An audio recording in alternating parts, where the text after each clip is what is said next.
Hello दोस्तों, कैसे हैं आप लोग। उम्मीद करता हूँ आप लोग अच्छे होंगे।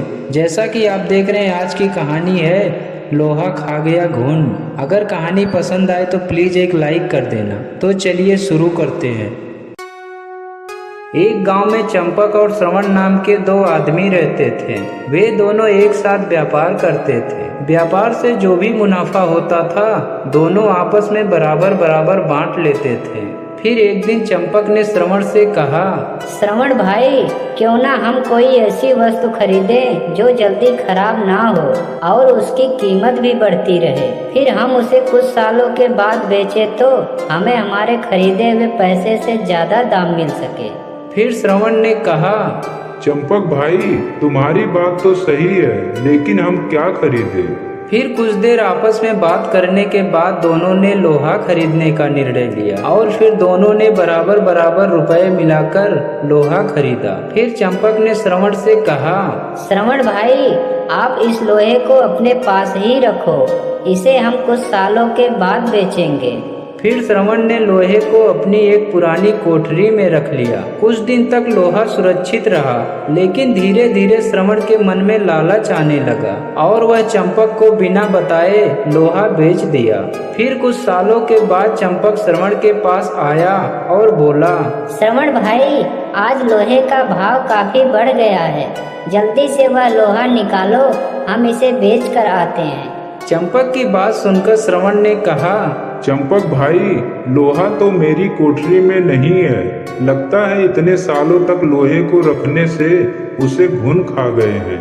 तब चंपक ने सोचा कि जरूर श्रवण ने मेरे साथ धोखा किया है और मुझे बिना बताए सारा का सारा लोहा बेच दिया है। चंपक को गुस्सा तो बहुत आया, पर वह बिना कुछ कहे सुने वहां से चला गया। कुछ दिनों के बाद चंपक ने लोहे का सच जानने के लिए एक दिमाग लगाया और श्रवण के पास गया और बोला, श्रवण भाई, मैं एक बारात में जा रहा हूँ, आप चाहो तो अपने लड़के को मेरे साथ भेज दो, उसकी भी मौज हो जाएगी और कल सुबह तक हम वापस भी आ जाएंगे। फिर श्रवण ने बोला, क्यों नहीं भाई, तुम मेरे लड़के को अपने साथ लेकर जाओ और हाँ, इसे बारात में अच्छी तरह खाना वाना खिला देना। अगले दिन चंपक श्रवण के पास आकर बोला, श्रवण भाई, आते समय रास्ते में एक चील तुम्हारे लड़के को उठाकर ले गया।